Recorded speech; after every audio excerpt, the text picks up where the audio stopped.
G'day guys, Rob from TAT. Today we've got a VE Commodore that's come in for possibly needing an ECU. Stick with us.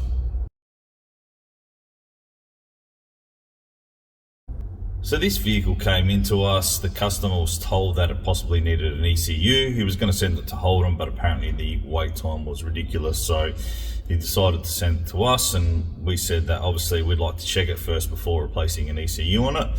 So basically the vehicle came in, it's got a coolant temperature sensor fault, as you can see here.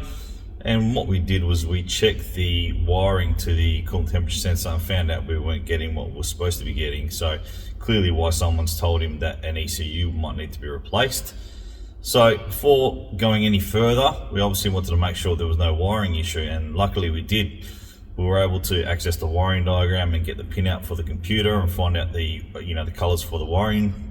And we checked the wiring at the computer and we had what we were supposed to. So obviously there was a wiring issue, and luckily we didn't replace the ECU, because upon giving the brown and white wire a little tug at the ECU end, as you can see what happened, the wire is actually broken. So make sure we're doing our proper testing before we start throwing parts at vehicles.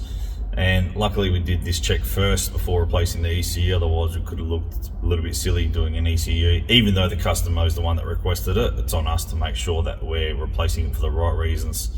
Thanks for watching guys, and we'll see you next time.